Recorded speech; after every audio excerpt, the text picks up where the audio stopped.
The Adventures of Sherlock Holmes by Sir Arthur Conan Doyle. Adventure 7. The Adventure of the Blue Carbuncle. I had called upon my friend Sherlock Holmes upon the second morning after Christmas, with the intention of wishing him the compliments of the season. He was lounging upon the sofa in a purple dressing gown, a pipe rack within his reach upon the right, and a pile of crumpled morning papers, evidently newly studied, near at hand. Beside the couch was a wooden chair, and on the angle of the back hung a very seedy and disreputable hard felt hat, much the worse for wear, and cracked in several places. A lens and a forceps lying upon the seat of the chair suggested that the hat had been suspended in this manner for the purpose of examination. "You are engaged," said I. "Perhaps I interrupt you." "Not at all. I am glad to have a friend with whom I can discuss my results. The matter is a perfectly trivial one." He jerked his thumb in the direction of the old hat, "but there are points in connection with it which are not entirely devoid of interest and even of instruction." I seated myself in his armchair and warmed my hands before his crackling fire, for a sharp frost had set in, and the windows were thick with the ice crystals.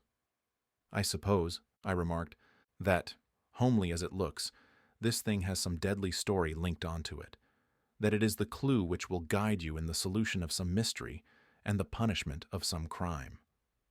No crime, said Sherlock Holmes, laughing. Only one of those whimsical little incidents which will happen when you have 4 million human beings all jostling each other within the space of a few square miles. Amid the action and reaction of so dense a swarm of humanity, every possible combination of events may be expected to take place, and many a little problem will be presented which may be striking and bizarre without being criminal. We have already had experience of such. "So much so," I remarked, "that of the last 6 cases which I have added to my notes, 3 have been entirely free of any legal crime." Precisely. You allude to my attempt to recover the Irene Adler papers, to the singular case of Miss Mary Sutherland, and to the adventure of the man with the twisted lip. Well, I have no doubt that this small matter will fall into the same innocent category. You know Peterson, the commissionaire? "Yes." It is to him that this trophy belongs. "It is his hat." No, he found it. Its owner is unknown. I beg that you will look upon it not as a battered billycock, but as an intellectual problem. And first, as to how it came here. It arrived upon Christmas morning, in company with a good fat goose, which is, I have no doubt, roasting at this moment in front of Peterson's fire. The facts are these. About 4 o'clock on Christmas morning, Peterson, who, as you know, is a very honest fellow, was returning from some small jollification and was making his way homeward down Tottenham Court Road. In front of him he saw in the gaslight a tallish man, walking with a slight stagger and carrying a white goose slung over his shoulder. As he reached the corner of Goodge Street, a row broke out between this stranger and a little knot of roughs. One of the latter knocked off the man's hat, on which he raised his stick to defend himself, and, swinging it over his head, smashed the shop window behind him. Peterson had rushed forward to protect the stranger from his assailants, but the man, shocked at having broken the window and seeing an official-looking person in uniform rushing towards him, dropped his goose, took to his heels, and vanished amid the labyrinth of small streets which lie at the back of Tottenham Court Road. The roughs had also fled at the appearance of Peterson, so that he was left in possession of the field of battle, and also of the spoils of victory in the shape of this battered hat and a most unimpeachable Christmas goose. "Which surely he restored to their owner." My dear fellow, there lies the problem. It is true that for Mrs. Henry Baker was printed upon a small card which was tied to the bird's left leg, and it is also true that the initials H.B. are legible upon the lining of this hat. But as there are some thousands of Bakers, and some hundreds of Henry Bakers, in this city of ours, It is not easy to restore lost property to any one of them. What then did Peterson do? He brought round both hat and goose to me on Christmas morning, knowing that even the smallest problems are of interest to me. The goose we retained until this morning, when there were signs that, in spite of the slight frost, it would be well that it should be eaten without unnecessary delay. Its finder has carried it off, therefore, to fulfill the ultimate destiny of a goose, while I continue to retain the hat of the gentleman who lost his Christmas dinner. Did he not advertise? No, Then what clue could you have as to his identity? only as much as we can deduce. From his hat? Precisely. But you are joking. What can you gather from this old battered felt? Here is my lens. You know my methods. What can you gather yourself as to the individuality of the man who has worn this article? I took the tattered object in my hands and turned it over rather ruefully. It was a very ordinary black hat of the usual round shape, hard and much the worse for wear. The lining had been of red silk, but was a good deal discolored. There was no maker's name, but as Holmes had remarked, the initials H.B. were scrawled upon one side. It was pierced in the brim for a hat securer, but the elastic was missing. For the rest, it was cracked, exceedingly dusty and spotted in several places, although there seemed to have been some attempt to hide the discolored patches by smearing them with ink. "I can see nothing," said I, handing it back to my friend. On the contrary, Watson, you can see everything. You fail, however, to reason from what you see. You are too timid in drawing your inferences. Then, pray tell me what it is that you can infer from this hat. He picked it up and gazed at it in the peculiar introspective fashion which was characteristic of him. "It is perhaps less suggestive than it might have been," He remarked, and yet there are a few inferences which are very distinct, and a few others which represent at least a strong balance of probability. That the man was highly intellectual is of course obvious upon the face of it, and also that he was fairly well-to-do within the last 3 years, although he has now fallen upon evil days. He had foresight, but has less now than formerly, pointing to a moral retrogression, which, when taken with the decline of his fortunes, seems to indicate some evil influence, probably drink, at work upon him. This may account also for the obvious fact that his wife has ceased to love him. "My dear Holmes." He has, however, retained some degree of self-respect, he continued, disregarding my remonstrance.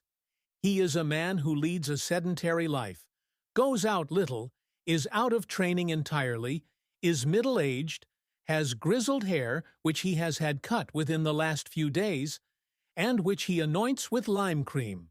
These are the more patent facts, which are to be deduced from his hat. Also, by the way, that it is extremely improbable that he has gas laid on in his house. "You are certainly joking, Holmes." Not in the least. Is it possible that even now, when I give you these results, you are unable to see how they are attained? I have no doubt that I am very stupid, but I must confess that I am unable to follow you. For example, how did you deduce that this man was intellectual? For answer, Holmes clapped the hat upon his head. It came right over the forehead and settled upon the bridge of his nose. "It is a question of cubic capacity," said he. A man with so large a brain must have something in it. "The decline of his fortunes, then?" This hat is 3 years old. These flat brims curled at the edge came in then. It is a hat of the very best quality. Look at the band of ribbed silk and the excellent lining. If this man could afford to buy so expensive a hat 3 years ago, and has had no hat since, then he has assuredly gone down in the world. Well, that is clear enough, certainly. But how about the foresight and the moral retrogression? Sherlock Holmes laughed. Here is the foresight, said he, putting his finger upon the little disc and loop of the hat securer. They are never sold upon hats. If this man ordered one, it is a sign of a certain amount of foresight, since he went out of his way to take this precaution against the wind. But since we see that he has broken the elastic and has not troubled to replace it, it is obvious that he has less foresight now than formerly, which is a distinct proof of a weakening nature. On the other hand, he has endeavored to conceal some of these stains upon the felt by daubing them with ink, which is a sign that he has not entirely lost his self-respect. Your reasoning is certainly plausible. The further points that he is middle-aged, that his hair is grizzled, that it has been recently cut, and that he uses lime cream are all to be gathered from a close examination of the lower part of the lining. The lens discloses a large number of hair ends, clean cut by the scissors of the barber. They all appear to be adhesive, and there is a distinct odor of lime cream. This dust, you will observe, is not the gritty, gray dust of the street, but the fluffy brown dust of the house, showing that it has been hung up indoors most of the time, while the marks of moisture upon the inside are proof positive that the wearer perspired very freely and could therefore hardly be in the best of training. But his wife, you said that she had ceased to love him. This hat has not been brushed for weeks. When I see you, my dear Watson, with a week's accumulation of dust upon your hat, and when your wife allows you to go out in such a state, I shall fear that you also have been unfortunate enough to lose your wife's affection. But he might be a bachelor. Nay, he was bringing home the goose as a peace offering to his wife. Remember the card upon the bird's leg. You have an answer to everything. But how on earth do you deduce that the gas is not laid on in his house? One tallow stain, or even two, might come by chance. But when I see no less than 5, I think that there can be little doubt that the individual must be brought into frequent contact with burning tallow, walks upstairs at night probably with his hat in one hand and a guttering candle in the other. Anyhow, he never got tallow stains from a gas jet. Are you satisfied? Well, it is very ingenious, said I, laughing. but since, as you said just now, there has been no crime committed and no harm done save the loss of a goose, all this seems to be rather a waste of energy. Sherlock Holmes had opened his mouth to reply when the door flew open, and Peterson, the commissionaire, rushed into the apartment with flushed cheeks and the face of a man who was dazed with astonishment. "The goose, Mr. Holmes! The goose, sir!" He gasped. Eh? What of it then? Has it returned to life and flapped off through the kitchen window? Holmes twisted himself round upon the sofa to get a fairer view of the man's excited face. "See here, sir. See what my wife found in its crop." He held out his hand and displayed upon the center of the palm a brilliantly scintillating blue stone, rather smaller than a bean in size, but of such purity and radiance that it twinkled like an electric point in the dark hollow of his hand. Sherlock Holmes sat up with a whistle. By Jove, Peterson, said he, "this is treasure trove indeed. I suppose Do you know what you have got?" "A diamond, sir. A precious stone. It cuts into glass, as though it were putty." it's more than a precious stone. It is the precious stone. not the Countess of Morcar's Blue Carbuncle. I ejaculated. Precisely. So I ought to know its size and shape, seeing that I have read the advertisement about it in the Times every day lately. It is absolutely unique, and its value can only be conjectured, but the reward offered of £1,000 is certainly not within a 20th part of the market price. £1,000! Great Lord of mercy! The commissionaire plumped down into a chair and stared from one to the other of us. That is the reward, and I have reason to know that there are sentimental considerations in the background which would induce the Countess to part with half her fortune if she could but recover the gem.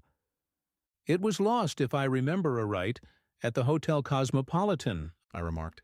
Precisely so, on December 22nd, just 5 days ago. John Horner, a plumber, was accused of having abstracted it from the lady's jewel case. The evidence against him was so strong that the case has been referred to the assizes. I have some account of the matter here, I believe. He rummaged amid his newspapers, glancing over the dates, until at last he smoothed one out, doubled it over, and read the following paragraph. Hotel Cosmopolitan Jewel Robbery. John Horner, 26, plumber, was brought up upon the charge of having upon the 22nd instant abstracted from the jewel case of the Countess of Morcar the valuable gem known as the Blue Carbuncle.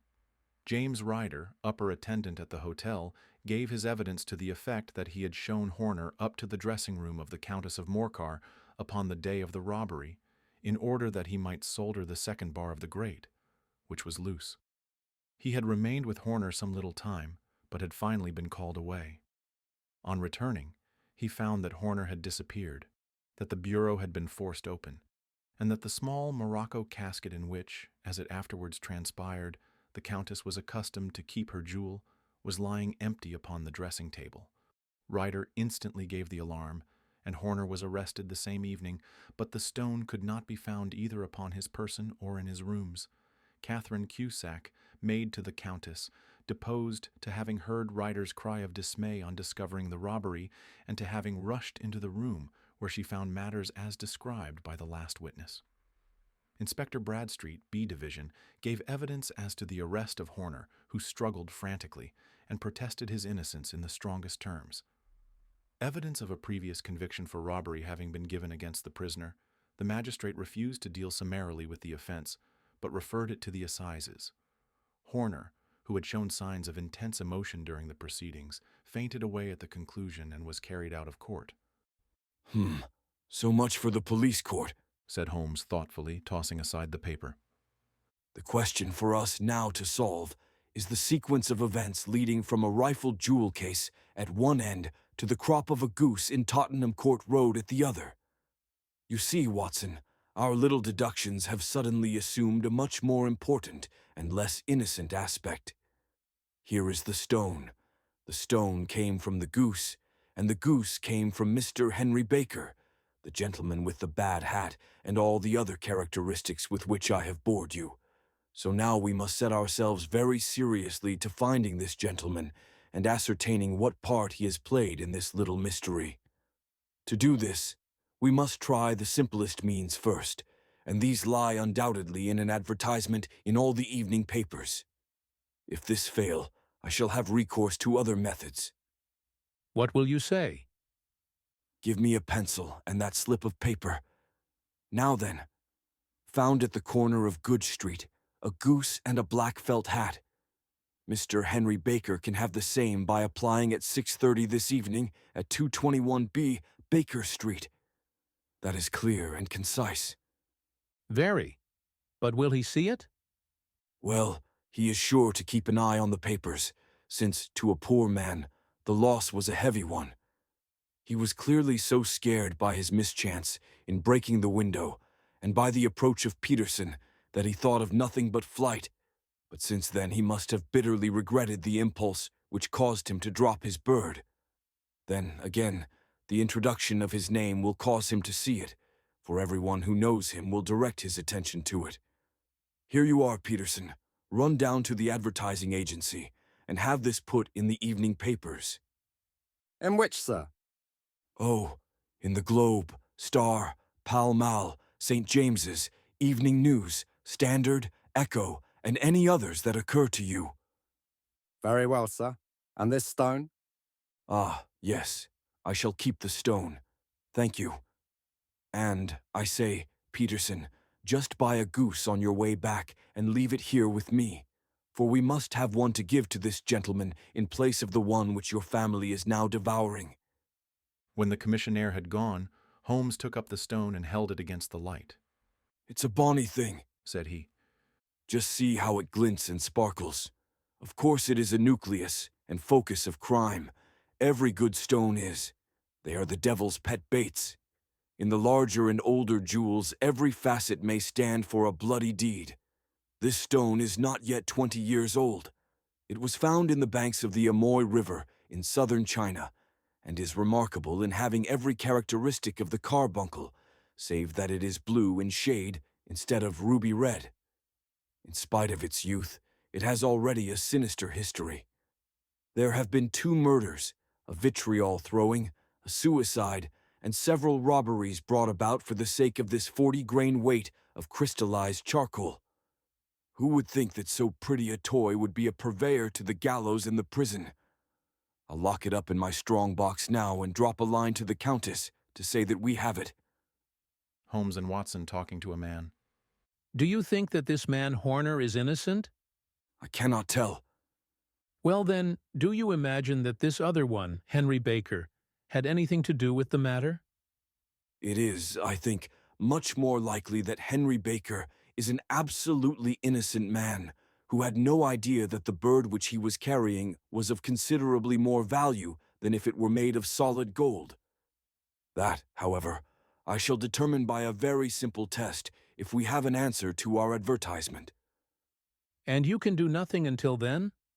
Nothing. In that case I shall continue my professional round, but I shall come back in the evening at the hour you have mentioned, for I should like to see the solution of so tangled a business. Very glad to see you. I dine at 7.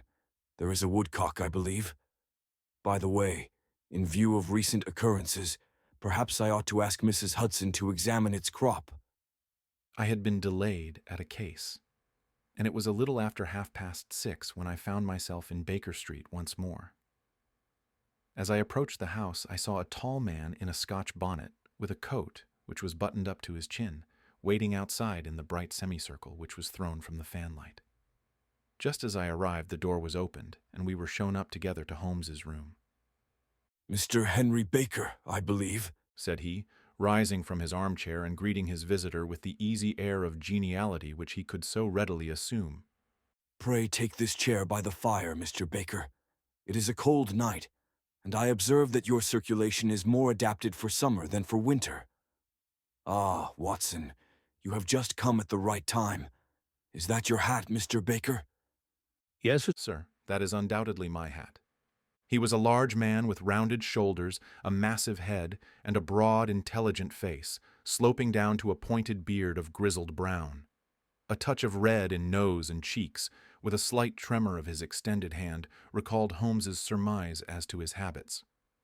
His rusty black frock coat was buttoned right up in front, with the collar turned up, and his lank wrists protruded from his sleeves without a sign of cuff or shirt. He spoke in a slow, staccato fashion, choosing his words with care, and gave the impression generally of a man of learning and letters who had had ill usage at the hands of fortune. We have retained these things for some days, said Holmes, because we expected to see an advertisement from you giving your address.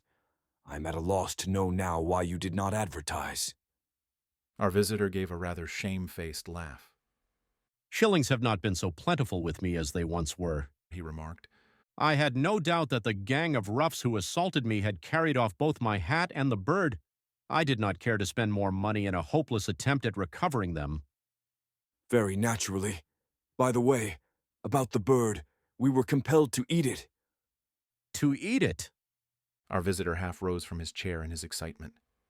Yes, it would have been of no use to anyone had we not done so. But I presume that this other goose upon the sideboard, which is about the same weight and perfectly fresh, will answer your purpose equally well. Oh, certainly, certainly, answered Mr. Baker with a sigh of relief.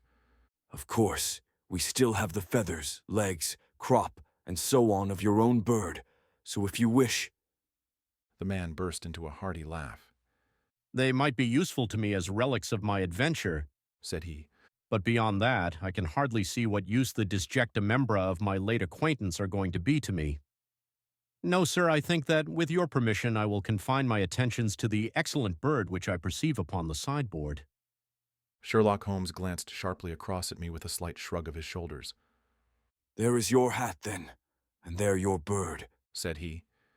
By the way, would it bore you to tell me where you got the other one from? I am somewhat of a fowl fancier, and I have seldom seen a better-grown goose. Certainly, sir, said Baker, who had risen and tucked his newly gained property under his arm. There are a few of us who frequent the Alpha Inn near the museum. We are to be found in the museum itself during the day, you understand.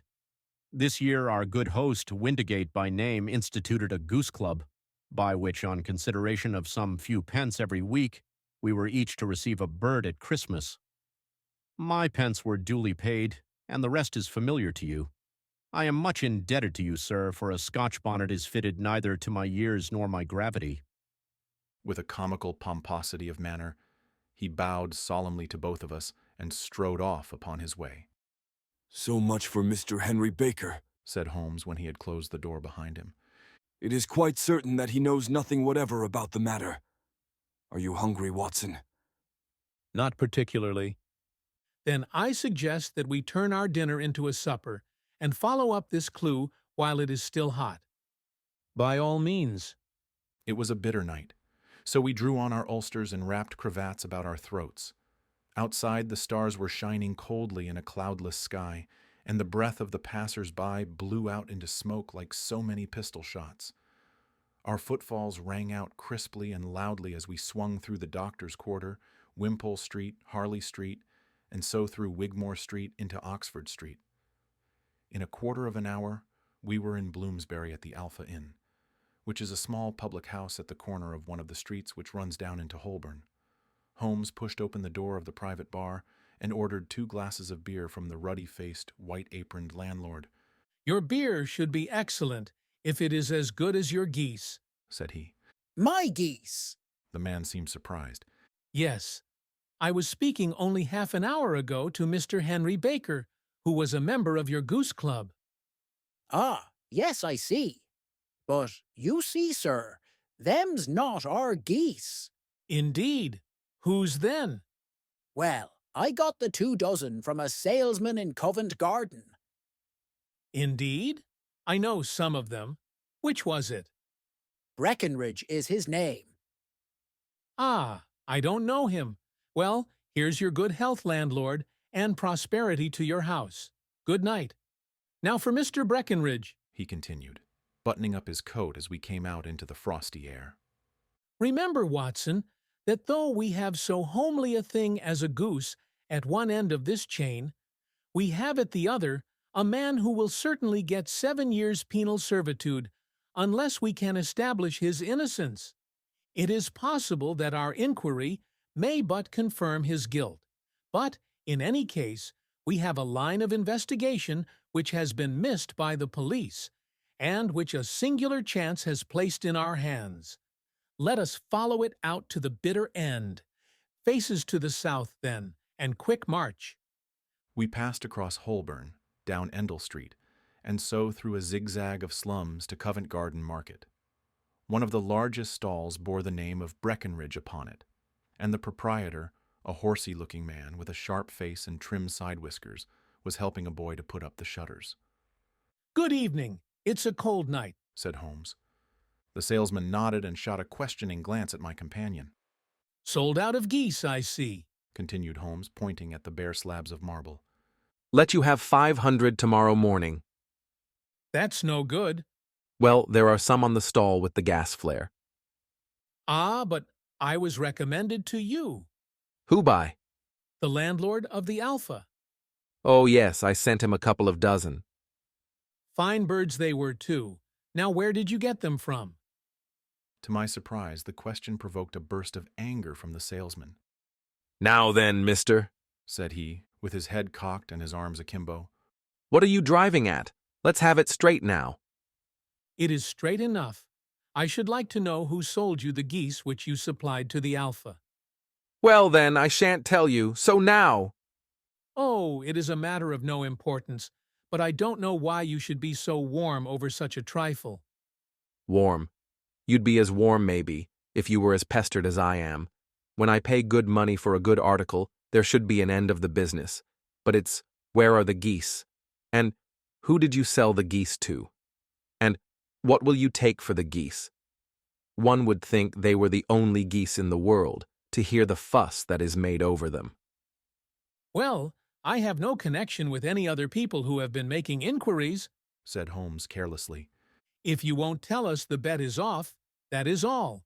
But I'm always ready to back my opinion on a matter of fowls, and I have a fiver on it that the bird I ate is country bred. Well, then, you've lost your fiver, for it's town bred. Snapped the salesman. It's nothing of the kind. I say it is. I don't believe it. Do you think you know more about fowls than I, who have handled them ever since I was a nipper? I tell you, all those birds that went to the Alpha were town bred. You'll never persuade me to believe that. Will you bet, then?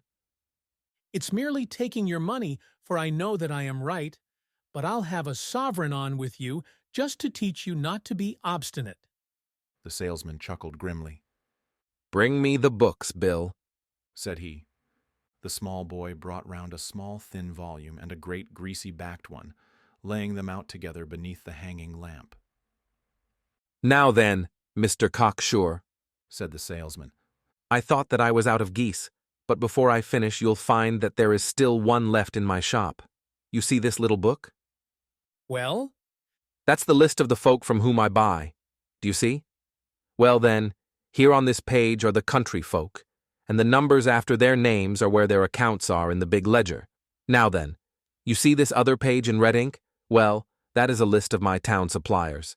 Now look at that third name. Just read it out to me. Mrs. Oakshott, 117 Brixton Road, 249. Read Holmes. Quite so. Now turn that up in the ledger. Holmes turned to the page indicated. Here you are, Mrs. Oakshott, 117 Brixton Road, Egg and Poultry Supplier. Now then, what's the last entry? December 22nd. 24 geese at 7 shillings, odd a deck. Quite so. There you are. And underneath? Sold to Mr. Windigate of the Alpha at 12 seconds. What have you to say now? Sherlock Holmes looked deeply chagrined. He drew a sovereign from his pocket and threw it down upon the slab, turning away with the air of a man whose disgust is too deep for words. A few yards off, he stopped under a lamp-post and laughed in the hearty, noiseless fashion which was peculiar to him. When you see a man with whiskers of that cut and the pink 'un protruding out of his pocket, you can always draw him by a bet, said he. I dare say that if I had put 100 pounds down in front of him, that man would not have given me such complete information as was drawn from him by the idea that he was doing me on a wager.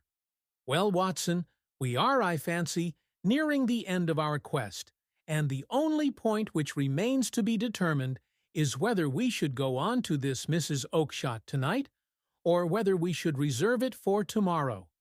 It is clear from what that surly fellow said that there are others besides ourselves who are anxious about the matter, and I should— His remarks were suddenly cut short by a loud hubbub which broke out from the stall which we had just left. Turning round, we saw a little rat-faced fellow standing in the center of the circle of yellow light which was thrown by the swinging lamp, while Breckenridge, the salesman, framed in the door of his stall, was shaking his fists fiercely at the cringing figure. I've had enough of you and your geese, he shouted. I wish you were all at the devil together. If you come pestering me any more with your silly talk, I'll set the dog at you. You bring Mrs. Oakshott here and I'll answer her, but what have you to do with it? Did I buy the geese off you? No, but one of them was mine all the same, whined the little man. Well then, ask Mrs. Oakshott for it. She told me to ask you. Well, you can ask the King of Prussia for all I care. I've had enough of it. Get out of this. He rushed fiercely forward, and the inquirer flitted away into the darkness. Ha! This may save us a visit to Brixton Road, whispered Holmes. Come with me, and we will see what is to be made of this fellow. Striding through the scattered knots of people who lounged round the flaring stalls, my companion speedily overtook the little man and touched him upon the shoulder. He sprang round, and I could see in the gaslight that every vestige of color had been driven from his face. Who are you, then? What do you want? He asked in a quavering voice. You will excuse me, said Holmes blandly, but I could not help overhearing the questions which you put to the salesman just now. I think that I could be of assistance to you. You? Who are you? How could you know anything of the matter? My name is Sherlock Holmes. It is my business to know what other people don't know. But you can know nothing of this? Excuse me, I know everything of it. You are endeavoring to trace some geese which were sold by Mrs. Oakshott of Brixton Road to a salesman named Breckenridge, by him in turn to Mr. Windigate of the Alpha, and by him to his club, of which Mr. Henry Baker is a member. Oh, sir, you are the very man whom I have longed to meet, cried the little fellow with outstretched hands and quivering fingers. I can hardly explain to you how interested I am in this matter. Sherlock Holmes hailed a four-wheeler which was passing. In that case, we had better discuss it in a cozy room rather than in this windswept marketplace, said he. But pray tell me, before we go farther, who it is that I have the pleasure of assisting. The man hesitated for an instant. My name is John Robinson, He answered with a sidelong glance. No, the real name, Said Holmes sweetly. It is always awkward doing business with an alias. A flush sprang to the white cheeks of the stranger. Well then, Said he. my real name is James Ryder. Precisely so. Head attendant at the Hotel Cosmopolitan. Pray step into the cab, and I shall soon be able to tell you everything which you would wish to know. The little man stood glancing from one to the other of us with half-frightened, half-hopeful eyes, as one who is not sure whether he is on the verge of a windfall or of a catastrophe. Then he stepped into the cab, and in half an hour we were back in the sitting room at Baker Street. Nothing had been said during our drive, but the high, thin breathing of our new companion and the claspings and unclaspings of his hands spoke of the nervous tension within him. Here we are, Said Holmes cheerily as we filed into the room. The fire looks very seasonable in this weather.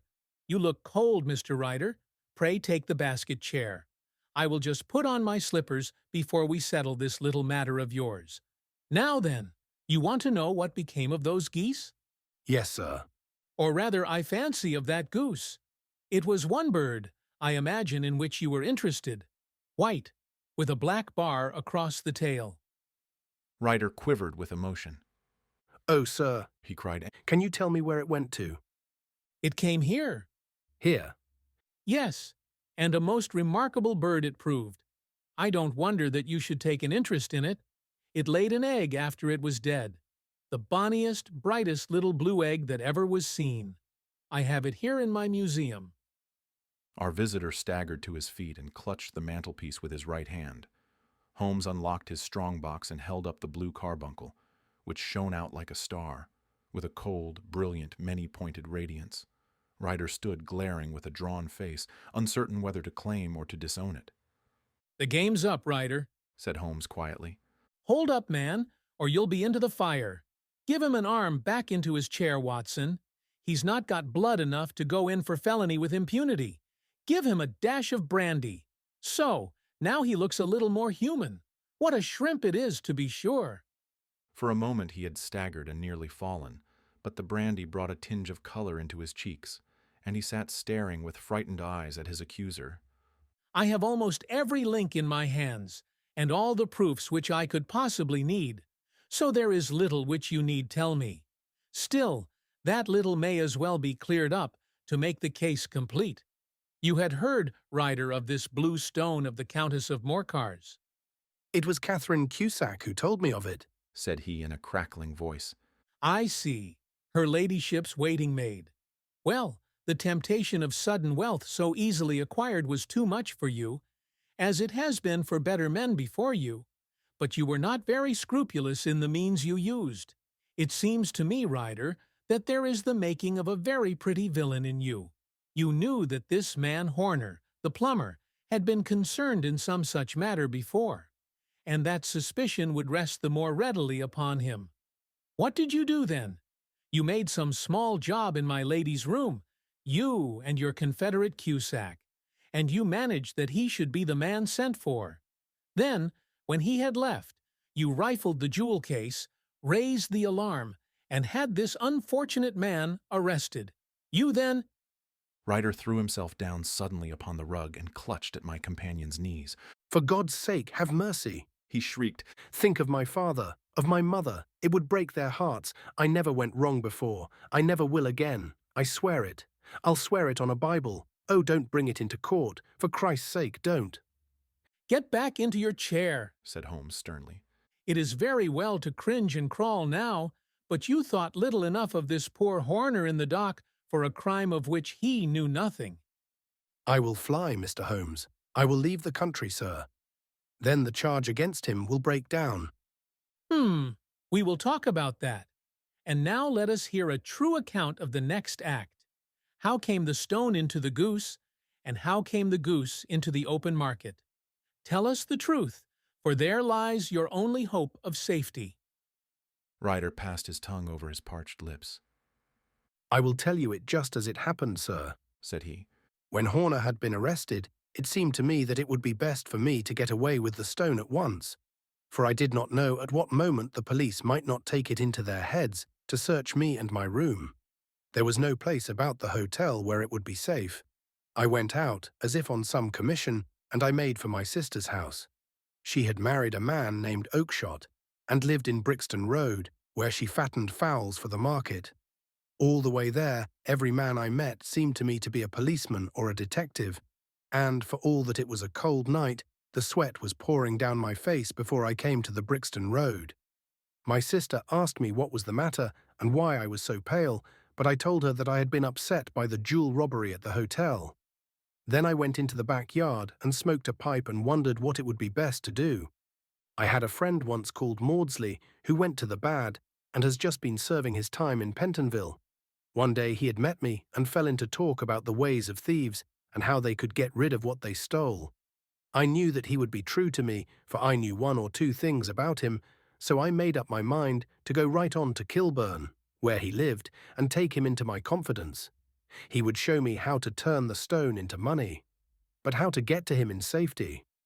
I thought of the agonies I had gone through in coming from the hotel.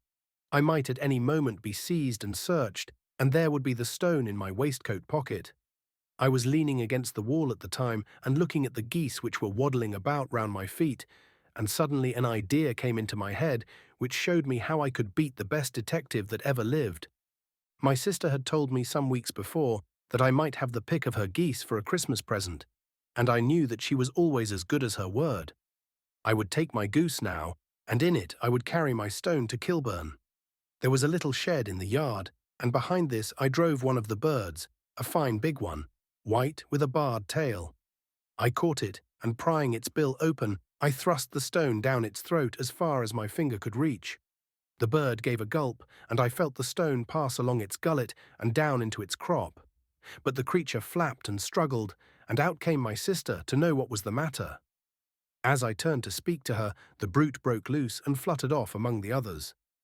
"Whatever were you doing with that bird, Jem?" says she. "Well," said I, "you said you'd give me one for Christmas, and I was feeling which was the fattest." "Oh," says she, "we've set yours aside for you, Jem's bird we call it. It's the big white one over yonder. There's 26 of them, which makes one for you and one for us, and 2 dozen for the market." "Thank you, Maggie," says I, "but if it is all the same to you, I'd rather have that one I was handling just now." "The other is a good 3 pound heavier," said she, "and we fattened it expressly for you." Never mind. I'll have the other, and I'll take it now, said I. "Oh, just as you like," said she, a little huffed. Which is it you want, then? That white one with the barred tail right in the middle of the flock. Oh, very well. Kill it and take it with you. "Well, I did what she said, Mr. Holmes, and I carried the bird all the way to Kilburn. I told my pal what I had done, for he was a man that it was easy to tell a thing like that to. He laughed until he choked, and we got a knife and opened the goose. My heart turned to water, for there was no sign of the stone, and I knew that some terrible mistake had occurred. I left the bird, rushed back to my sister's, and hurried into the backyard. There was not a bird to be seen there. "Where are they all, Maggie?" I cried. "Gone to the dealers, Jem." "Which dealers?" "Breckenridge of Covent Garden." "But was there another with a barred tail?" I asked. "The same as the one I chose?" "Yes, Jem.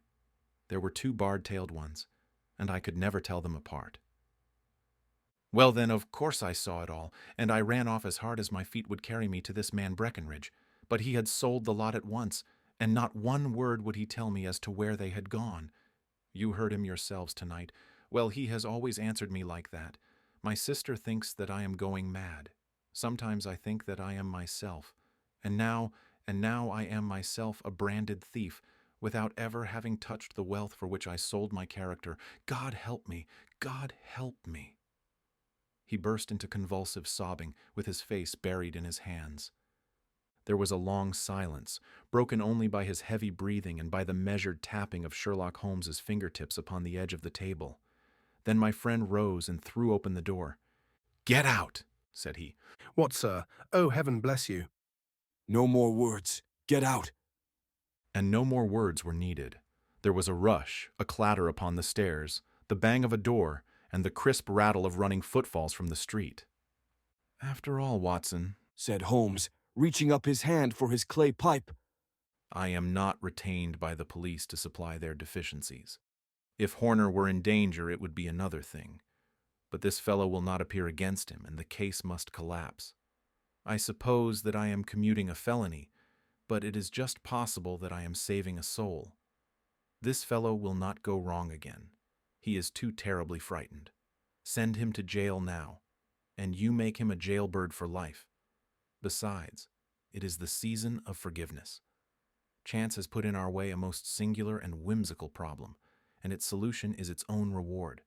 If you will have the goodness to touch the bell, Doctor, we will begin another investigation, in which also a bird will be the chief feature."